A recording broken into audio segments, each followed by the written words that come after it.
The stars stretched endlessly before him, silent and cold. Captain Raltor of the Zyran Empire had seen hundreds of worlds and fought in countless battles. But none had prepared him for the chaos he witnessed on planet Earth.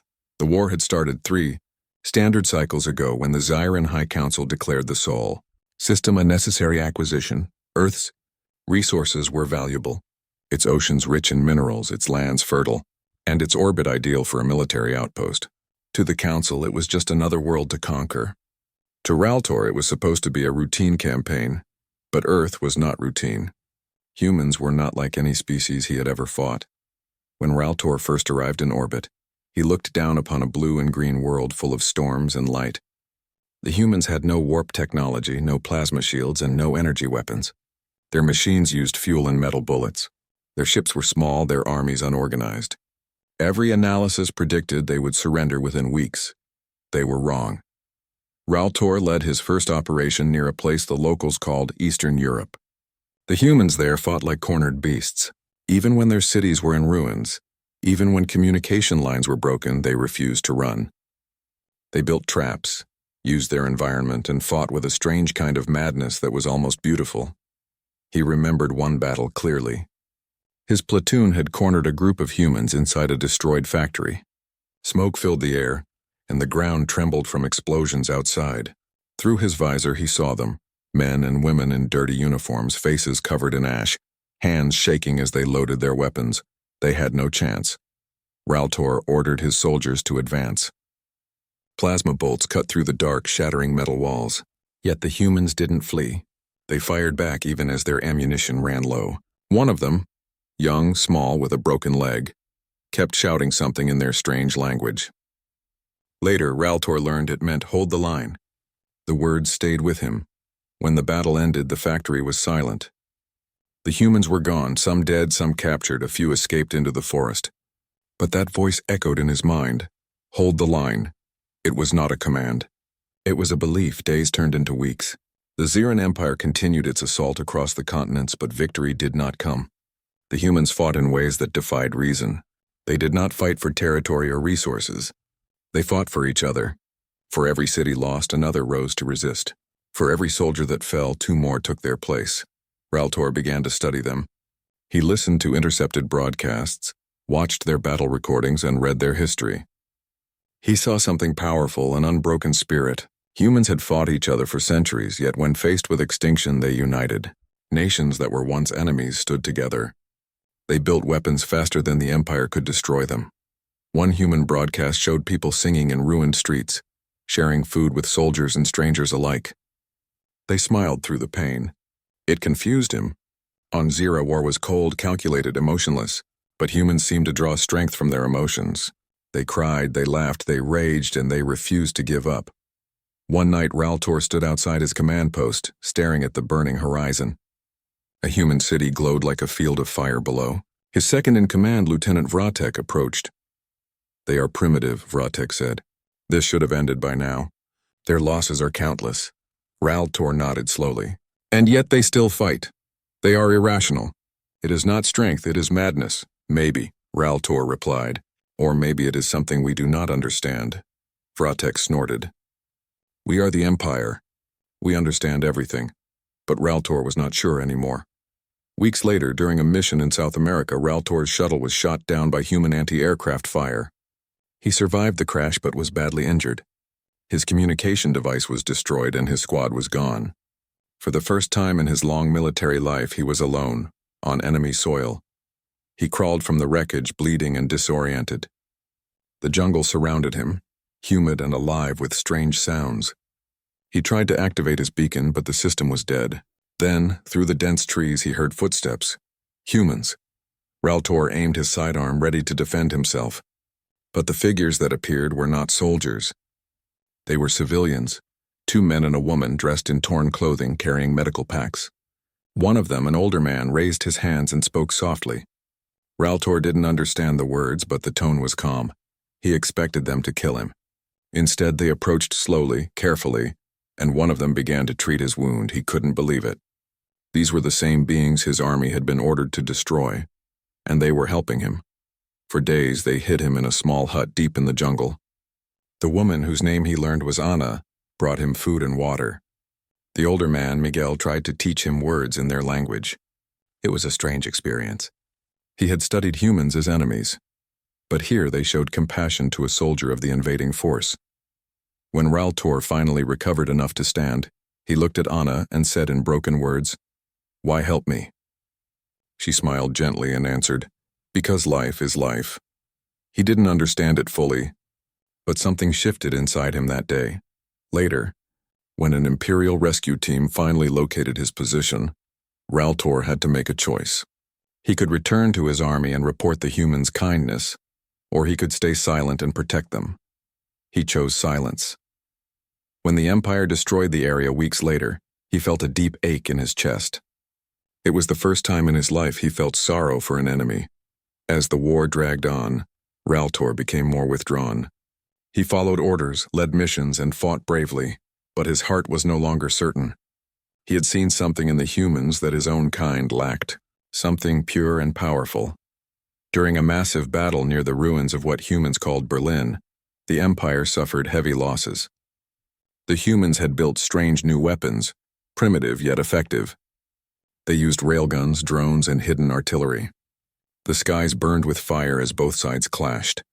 Amid the chaos, Raltor saw human soldiers pulling their wounded from the rubble, shielding them with their own bodies. He saw them sharing their last drops of water, and he saw them singing as they fought, as if defying fear itself. When the Zyran flagship finally retreated, Raltor stood on the deck, looking at the shattered earth below. He whispered softly to himself, "Hold the line." It was no longer a human phrase to him, it was a truth. Humans were fragile, yes. They bled easily, they aged quickly, and they broke often. But their strength was not in their bodies, it was in their hearts. They turned pain into courage, loss into hope, and fear into fire. That night, Raltor recorded a message in his private log, something forbidden by the Empire. To whoever finds this, know this truth: humans are not weak. They are not primitive. They are the fiercest warriors in the galaxy, not because of their weapons, but because of their spirit. I have seen it. I have fought them. And I have learned from them. The war was far from over, but for Raltor everything had changed. Months passed since Captain Raltor's encounter with the humans in the jungle. The war had changed. It was no longer the quick conquest the Zyran Empire expected. It had become a long and painful struggle. Entire fleets were stuck in Earth's atmosphere, unable to advance without heavy losses. The humans had adapted faster than any species in recorded history. Raltor often stood in silence inside his command chamber, staring at the holographic map of Earth. Red markers showed the Empire's strongholds. Blue lights, small, scattered, marked human resistance zones. Every week the blue grew brighter, spreading like small fires refusing to die. Reports from the front lines shocked even veteran commanders. Human engineers had learned to study fallen Zyran drones and weapons. Within months they had created hybrid technology, guns that could pierce Zyran armor, shields powered by converted alien batteries, and aircrafts upgraded with scavenged parts. "They learned too fast," said Lieutenant Vratek one evening, frustration heavy in his voice. "Their world is broken, yet they still build. It makes no sense," Raltor replied quietly. "They are fighting for their home. That gives them power. But we are the Empire," Vratek argued. "We have conquered 100 worlds. None ever resisted like this." Raltor did not answer. His mind was elsewhere, remembering Anna, the woman who once helped him despite being his enemy. He wondered if she was still alive somewhere in that burning world. He had begun to question the purpose of this war. Each victory felt empty. The humans did not surrender. They did not plead. They simply rose again, stronger each time. Even the Empire's most advanced soldiers began to feel a strange kind of respect for them. The change became clear during what humans called the Battle of the Pacific Line. The Empire had planned to crush the remaining human fleet stationed across the ocean. Hundreds of Zyran ships descended through the clouds, their engines glowing like suns. It was supposed to be the end, but when the battle began, the humans surprised them all. The first wave of Zyran ships entered the lower atmosphere and were suddenly attacked from below, not by missiles, but by railguns hidden under the sea. The humans had turned old submarines into floating fortresses. armed with salvaged alien tech. As the railguns fired, the sky filled with fire and light. Raltor, commanding one of the fleet's destroyers, watched in disbelief as massive Zyran cruisers were torn apart by weapons that should have been impossible for humans to build in such a short time. "How is this possible?" his crew shouted. "They have no star foundries, no plasma cores." Raltor stared at the tactical display. "They have something better," he said quietly. "They have will." The battle raged for hours. Human pilots flew small metal aircraft, fast, unpredictable, and fearless. They dived into enemy formations, firing until their last moment. When their planes were destroyed, more followed. It was as if the entire planet had risen to fight. By the time the battle ended, the Zyran fleet had lost over a third of its strength. The humans, too, had suffered terribly, but they celebrated. Across the damaged seas, their radios buzzed with cheers and songs. It was not victory yet, but it was hope. Back at the Zyran command base in orbit, tension grew among the officers. The Supreme Commander, a tall silver-armored general named Vornak, called a meeting of all senior leaders. His voice was sharp and cold. "These humans are nothing but animals," he said. "We will remind them of their place. Starting now, all resistance zones will be burned. No prisoners." The room was silent. Every officer nodded, except Raltor. He stepped forward slowly. "With respect, Commander, destruction will not end this war. It will only make them fight harder." Vornak turned his glowing eyes toward him. "You question your orders, Captain?" "I question the method," Raltor replied calmly. "Humans do not fear death. They will not surrender if we destroy what they love. They will become unstoppable," the other officers whispered. Vornak's tone darkened. "You sound as if you admire them." Raltor hesitated. "I do not admire our enemies, Commander. I simply understand them." "Understanding is weakness," Vornak snapped. "You will carry out your orders or you will be replaced." Raltor saluted stiffly, though inside he felt something breaking. The Empire no longer sought victory, it sought annihilation. And that, he realized, would destroy more than just Earth. It would destroy honor itself. Weeks later, Raltor led a ground operation near the ruins of what was once Tokyo. The city was covered in ash and twisted metal. Yet even there, humans lived. Small groups hiding in underground shelters protecting the wounded and elderly. His orders were clear: eliminate all resistance. But when his troops reached one of the shelters, they found children and civilians, not soldiers. A human boy, no older than 10, stood in front of the others, holding a broken piece of pipe as if it were a weapon. His hand shook, but he did not move. Raltor froze. Something inside him refused to give the command. His soldiers waited. "Captain?" one of them asked. "Your order?" Raltor looked at the boy, small, frightened, yet brave enough to stand. He saw in him the same fire he saw in the soldiers on the battlefield, the same light that refused to die. "Stand down," Raltor said softly. "They are not enemies." "But that's an order." The soldiers hesitated but obeyed. Raltor turned away, unable to meet their confused stares. He knew what he had just done was considered treason. But he didn't care. Something had changed in him completely. That night he sent a secret message to the humans. It was risky, death if discovered, but he did it anyway. His message was simple: leave this area. The Empire plans to strike tomorrow. He did not expect a reply, but a few hours later one came. A voice he recognized: Anna's. "Raltor, you're alive. We'll move the people." "Thank you." Her voice trembled with emotion. Raltor felt something unfamiliar: peace. The next day, when the Empire bombarded the ruins, the shelters were empty. No civilians died. His soldiers called it a miracle. Raltor said nothing. As time passed, more commanders began to question the war. Some whispered that humans could not be defeated. Others said they were cursed by the planet's will itself. For the first time, the mighty Zyran Empire felt fear.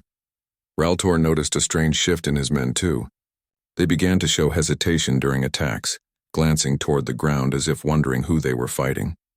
Even Vratek, once proud and merciless, looked uneasy. "Captain," he said one evening as they watched the horizon glow red, "you were right. They don't stop, even when they should." Raltor nodded. "They don't know how to stop." "That is their strength," Vratek sighed. "Maybe it is also their curse." Then came the day that changed everything. The humans launched a counterattack, Operation Dawnfire. It was the first time they took the fight beyond their planet's surface. Small human ships using captured Zyran engines rose from the atmosphere like swarms of fireflies. They were clumsy but fearless. They flew straight toward the Empire's orbital fleet. Raltor stood on the deck of his cruiser watching the impossible happen. Human ships built from scraps and hope were actually winning. They targeted weak points, overloaded reactors, and crashed their ships into enemy vessels when their weapons failed. One by one, massive Zyran warships fell from the sky in flames. The humans had turned their own weakness into strength. Where the Empire relied on perfection, the humans relied on courage. As his crew shouted in panic, Raltor made his choice. He ordered his ship to lower its weapons. "Captain," Vratek cried. "What are you doing?" "Ending this madness," Raltor replied. "We fight a people who deserve to live." He transmitted an open message on all frequencies, a message that would be heard by both sides. "This is Captain Raltor of the Zyran Empire. I have fought the humans. I have seen their spirit. They are not our enemies. They are survivors, warriors. If the Empire wishes to destroy them, then it destroys itself." The command center went silent. Then human radios began to respond, messages of surprise, confusion, and cautious hope. For the first time, an alien voice had spoken in defense of humanity. The war was far from over, but something had changed forever. The tide was turning, not only in battle but in hearts. And Raltor, the battle-tested soldier of the Empire, had become something more than a warrior. He had become a witness to the strength of humankind. The message from Captain Raltor spread faster than the Empire could control. Across the occupied zones and the dark corners of space, whispers began to rise. An alien captain had spoken for the humans. At first, most Zyrans thought it was a trick. But when recordings of his speech appeared on both human and alien frequencies, people started to believe. Some called him a traitor, others called him brave. But among the humans, his name became a symbol of hope. Days after the broadcast, Raltor was stripped of his rank and marked as a deserter by the Zyran High Command. His ship, once proud and full of soldiers, became silent. Half of his crew abandoned him, escaping in small pods back to the fleet. The rest, those who stayed, were soldiers who had begun to question the Empire just like him. Among them was Lieutenant Vratek. The young officer who once mocked humans now stood beside Raltor with a look of quiet determination. "Where will we go now?" Vratek asked. Raltor looked out through the viewport, watching the blue planet spin below. "To the people who still fight," he said. "If the Empire calls us traitors, then let us be traitors for peace." Their ship, the Raven's Edge, broke formation and descended toward Earth's surface under heavy fire. Empire fighters chased them through the clouds, but Raltor's crew fought with all they had. The ship shook and burned, but they made it through, crash landing near a large mountain range covered in mist. When Raltor stepped out, he was met by armed human soldiers pointing rifles at him. Dust covered his armor, his crest was cracked, and his voice was calm. "I am Captain Raltor," he said. "I come not to fight but to stand with you." For a long moment, no one moved. Then from the back of the human group, a familiar voice spoke. "Raltor." It was Anna. She walked forward, older now, her uniform torn but her eyes bright with strength. Around her arm was a band with a simple symbol, a flame surrounded by stars. It was the mark of the new human alliance. "I knew you'd return," she said softly. Raltor bowed his head. "If I can help end this war, then I will." The humans took him to an underground base hidden beneath the mountains. Inside, scientists, soldiers, and civilians worked side by side. Machines hummed, computers blinked, and screens showed maps of the world. On one wall hung a banner that read, "Together we rise." Raltor looked around in awe. "You built all this in secret?" Anna smiled. "Humans are good at building in the dark. We had to be." She introduced him to General Hawkins, leader of the Earth Defense Alliance. The general was a tall man with gray hair and sharp eyes. When Raltor entered the room, the guards raised their weapons, but Hawkins raised his hand to stop them. "So you're the alien who changed the war," Hawkins said, his tone cautious. "You saved hundreds of civilians by warning us. I don't know if I can trust you, but I'm willing to try." Raltor nodded.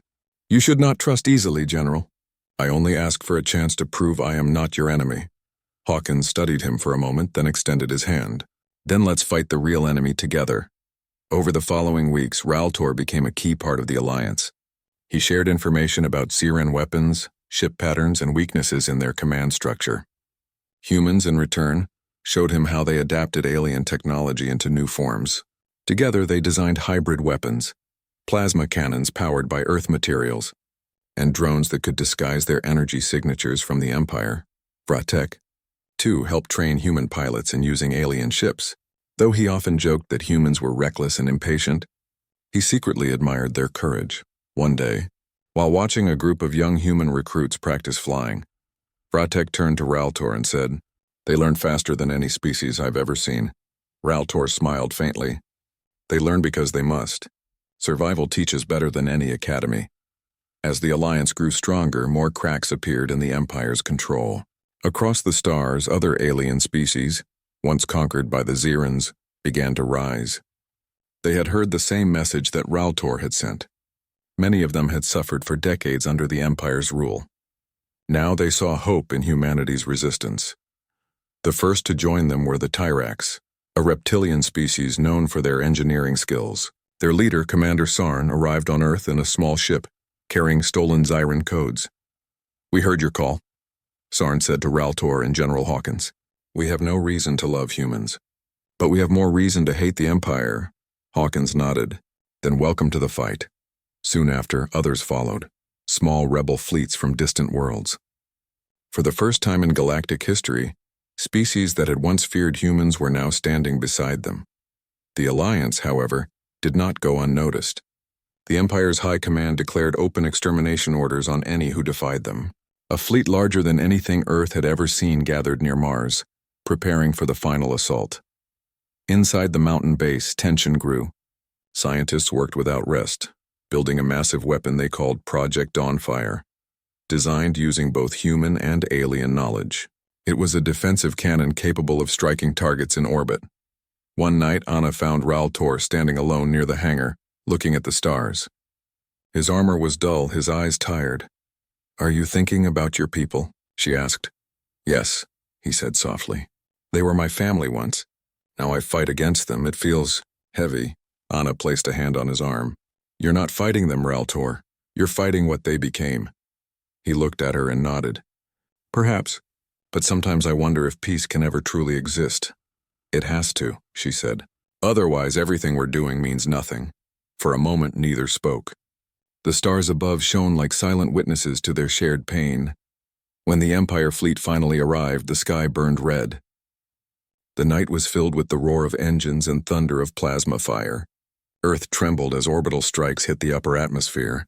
The final battle had begun. General Hawkins' voice echoed across the base. "All units, hold your positions. We defend the planet at all costs." In the command room, Raltor stood beside him, monitoring the enemy fleet's movements. "They're focusing on our northern defenses," he said. "If we redirect power to the Dawnfire cannon now, we might break their front line." "Do it," Hawkins ordered. Outside, humans and aliens fought side by side. The Tyrax engineers manned the artillery. Human pilots flew captured Zyran fighters with fearless precision. Every explosion painted the sky with light. In orbit, the Empire's flagship Vornak's Wrath led the assault. Raltor knew its design well. It was the same ship his former commander had used during the first invasion. It carried enough firepower to burn the entire continent. "We can't destroy it from the ground," Anna said. "It's too far up." Raltor looked at her. "Then I'll take the fight to them." Before anyone could stop him, he boarded a small stealth shuttle. Vratek followed close behind. "You won't face them alone, Captain." Raltor nodded, and together they launched into the storm.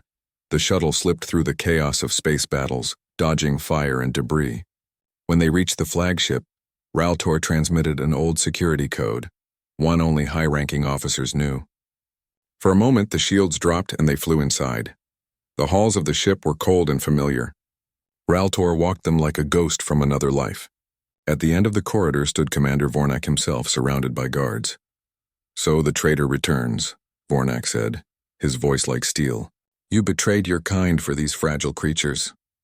"I did what was right," Raltor replied calmly. "They fight for life. You fight for power." "Power is life," Vornak hissed. Raltor shook his head. "Not for them. Not anymore." With that, The final battle began inside the flagship itself. Vratek and the loyal soldiers fought fiercely, holding off guards while Raltor moved toward the control core. Explosions shook the ship. The humans on the surface could see the bright flashes in the night sky. "Now, Anna," Raltor said through the comms, "fire the Dawnfire cannon." Down below, the massive weapon lit up, sending a blinding beam into the heavens. It struck the flagship directly, tearing through its hull. The ship began to collapse, fire spilling across the void. As alarms blared, Raltor looked out one last time. "Hold the line," he whispered, the same words once shouted by a dying human soldier. The explosion that followed lit up the entire sky. When the smoke cleared, the humans cheered. The flagship was gone. The Empire's fleet began to retreat. For the first time in history, Earth had survived an interstellar invasion. Anna stood at the command screen, tears in her eyes. "He did it," she whispered. General Hawkins placed a hand on her shoulder. "No," he said softly. "They did it." The war had changed everything. The Zayran Empire, once unstoppable, now retreated into the darkness of space. Earth stood battered yet unbroken. Cities were in ruins, forests burned, and oceans blackened in some places, but humanity had survived. And Raltor, the alien who had once been their enemy, had become their unlikely ally. In the weeks after the final battle, Earth became a beacon of hope. Ships from other planets, previously afraid of the Zayran military, approached cautiously. They had seen the humans stand, and they wanted to learn to join, or at the very least, witness what courage looked like. Raltor walked through one of the rebuilt command centers in New Tokyo, watching humans coordinate with alien engineers and pilots. Every desk hummed with activity. Screens displayed planets far from Sol, plotting courses and trade routes, signaling a new era. Even in the midst of recovery, humans were thinking beyond their planet. They were already preparing to defend more than just their world. Anna approached him, holding a tablet filled with holographic images. "The Tyrax fleet has offered to assist in rebuilding communications," she said. "And the Cathari have sent a message they want to form a council with us." Raltor nodded, impressed. "It seems humans inspire more than fear. They inspire action. They inspire loyalty too," Anna added. "Even you, Raltor." He smiled faintly.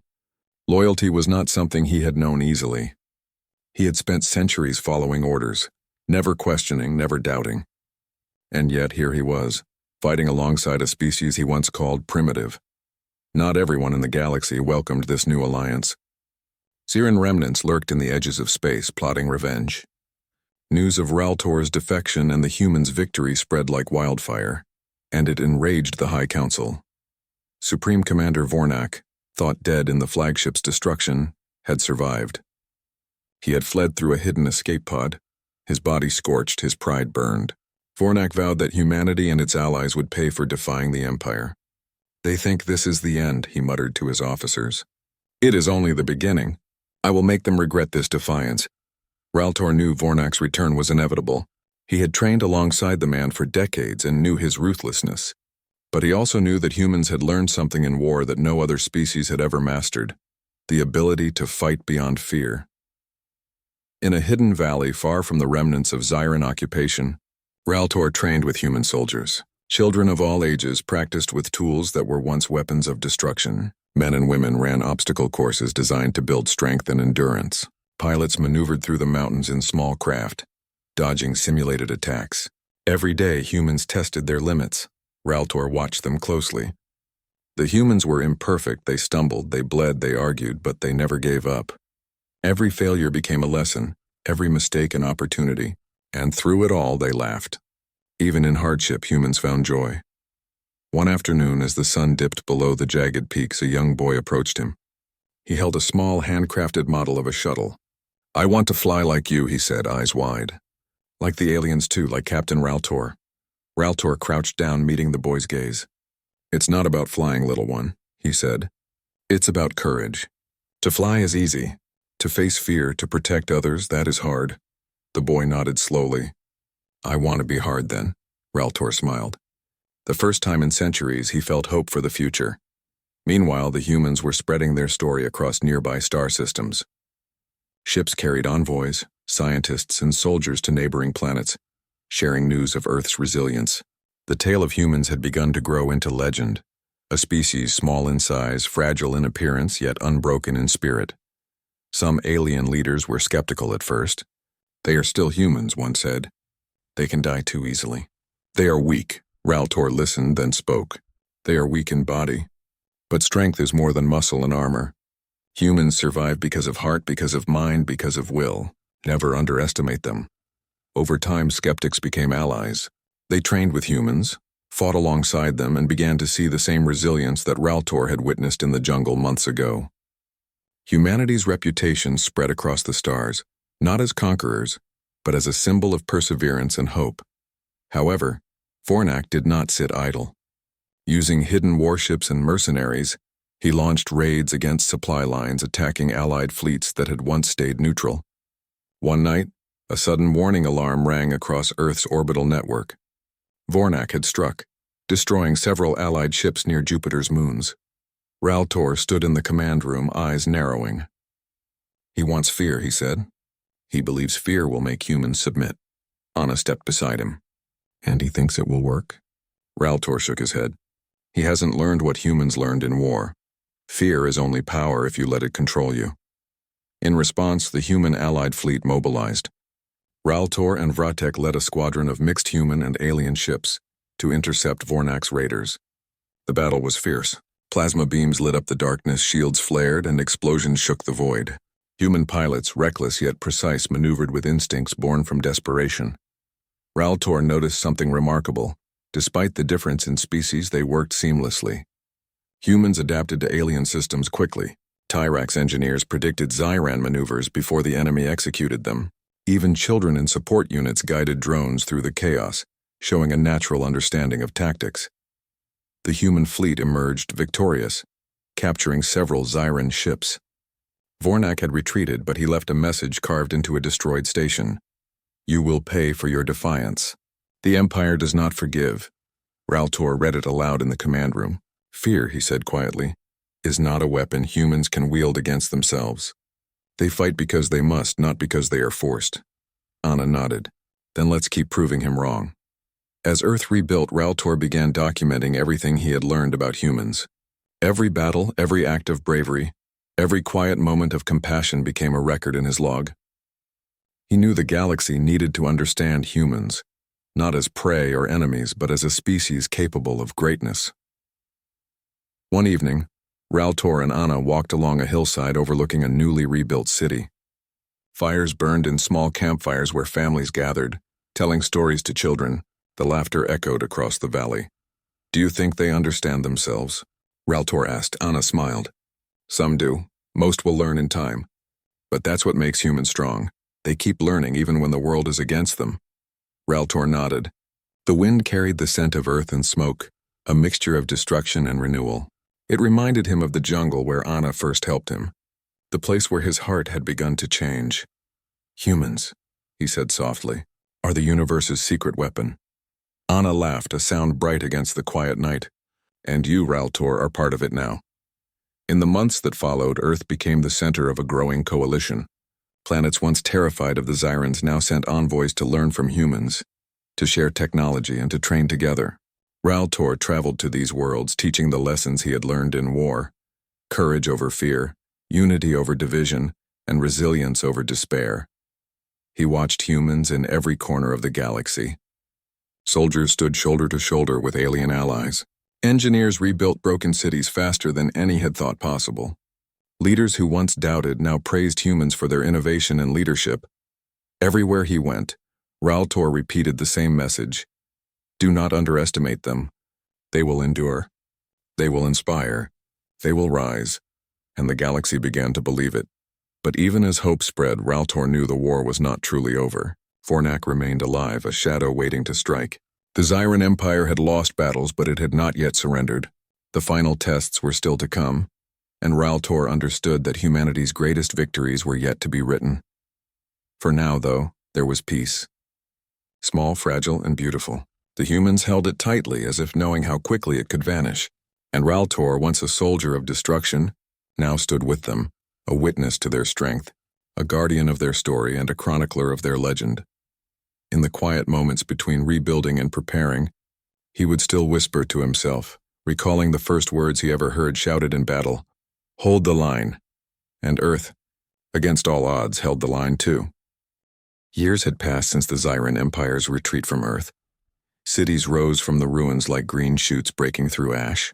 Oceans recovered, forests regrew, and children played in streets that had once been battlegrounds. Humanity had survived, and more than survived, they had thrived. Raltor, the alien who had once been a captain in the Zyran military, now walked freely among humans. He had shed much of his old armor, replacing it with practical clothing for life on Earth. Yet his presence remained commanding, his eyes still sharp, always observing. He had become both historian and teacher, chronicling the untold story of humans at war for future generations. The galaxy had begun to listen. Stories of Earth's resilience spread through star systems faster than any diplomat or envoy could carry them. Humans had not only defended their planet, they had inspired hope across worlds that had long lived under fear of the Zyrans. Raltor often traveled with Anna and General Hawkins, visiting planets that were rebuilding after years of conflict. Wherever he went, he told the same story, of the humans who refused to surrender, who adapted, learned, and rose when the odds were impossible. Other species listened, sometimes in disbelief, sometimes in awe. "It cannot be true," one alien governor said, his three eyes wide. "They are fragile. They are weak. How could they survive the Empire?" Raltor smiled faintly. "Weakness is in the body. Strength is in the heart. They endure because they believe. They endure because they care. That is why they survived." The governor remained silent, but the weight of Raltor's words lingered. Across the stars, the story of humanity became legend, not as conquerors, but as warriors of spirit. On Earth, the next generation of humans was growing up in a world they had fought to save. Children played with devices scavenged from alien ships. Teenagers trained in mixed human and alien combat schools, learning both strategy and courage. The adults who had survived the war worked tirelessly to teach what they had learned: unity, resilience, and hope. Raltor watched them closely. He often found himself standing on hillsides, observing children practicing aerial maneuvers with captured alien craft, or young engineers dismantling and rebuilding complex weapons. In every movement, in every determination, he saw the same spark he had witnessed in that jungle months ago, the spark that had forced the Empire to retreat. Yet the shadows of the past remained. Vornak, though defeated in battle, had not been fully captured. Rumors whispered through space that the Supreme Commander had fled to the outer edges of the galaxy, gathering remnants of his fleet. It was clear he still sought revenge. Raltor knew this would come to a final confrontation. But he also knew the humans were ready. Their spirit had been tempered by fire, strengthened by countless victories, and united by the experience of survival. Where other species feared the Zyrans, humans had learned to face them without fear. One evening, Raltor stood on a cliff overlooking the rebuilt city of New Tokyo. He spoke quietly to Anna, who had joined him in the twilight. "They will return," he said. "Vornak will strike again." "The Empire is patient," Anna nodded, her eyes reflecting the dying sun. "Then we will be ready. Humans are not just survivors. They are warriors, teachers, and leaders. They will meet him as they met every challenge before." Raltor's eyes softened. "I have seen them fight. I have seen them endure. I have seen them hope. The galaxy will remember them long after we are gone." The call came sooner than expected. Scouts reported a massive Zyran fleet approaching the Sol system, led by Vornak himself. He had gathered allies from among species the Empire had oppressed, creating a force more dangerous than ever. Humans did not panic. Instead, they prepared. Raltor helped organize defensive strategies, but the humans made their own decisions, showing ingenuity and leadership that surprised even him. Anna and General Hawkins coordinated planetary defenses, while engineers worked to expand Project Dawnfire into a network capable of targeting enemy ships in orbit before they could strike. Civilians volunteered to support logistics, medical care, and communications. The entire planet had become a living shield. When the Zyran fleet finally arrived, the sky was ablaze with fire and light. Massive ships hovered in orbit, their weapons glowing, ready to strike. Human pilots, flanked by Tyrax and other allied alien fleets, surged into the void. Raltor boarded a hybrid fighter alongside Vratek. "This is it," Vratek said, voice tense. "History will watch us today." Raltor nodded. not history. Humanity will watch itself. Today is for them. The battle was unlike anything Raltor had ever witnessed. Humans fought with fearless precision. They coordinated maneuvers across multiple species, adapted on the fly, and used the Zyron's own tactics against them. Entire fleets were outnumbered, yet human creativity and courage turned the tide repeatedly. Vornak's flagship, the same vessel that had once terrified Earth, rose into view. Its hull gleamed with menace, but Raltor had studied it inside and out. Together with Anna and Vratek, they led a daring strike team into the heart of the flagship. Inside, the battle raged. Zyran officers shouted orders as humans and allied species moved like shadows, striking fast and retreating before the enemy could respond. Raltor moved steadily, precise, a symbol of calm and strategy amidst chaos. Finally, he confronted Vornak.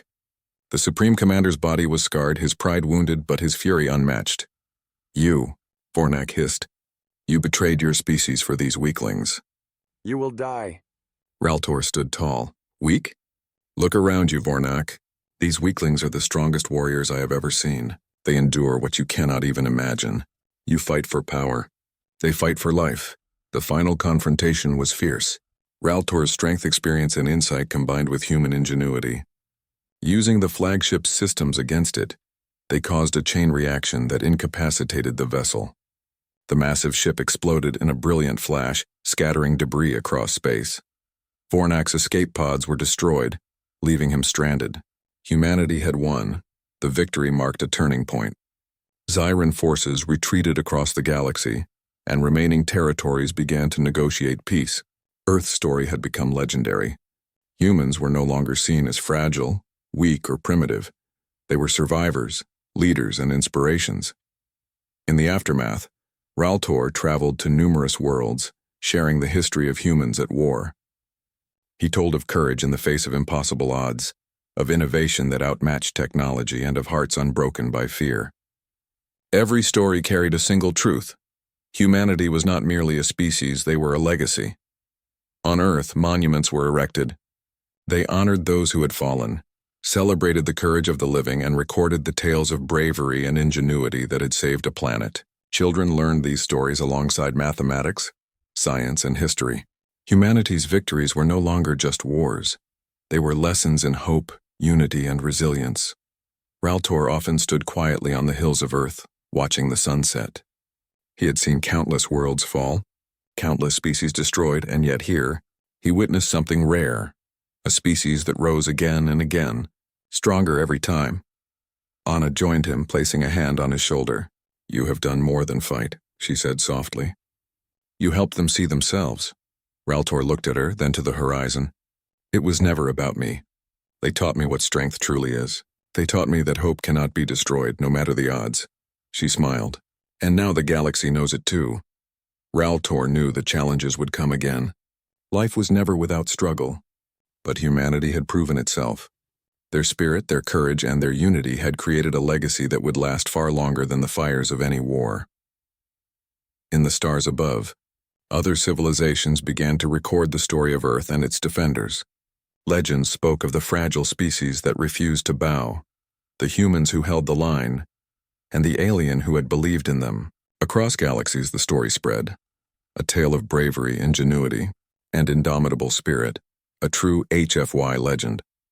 As Raltor gazed into the night sky, he whispered softly, almost to himself, "Hold the line, always."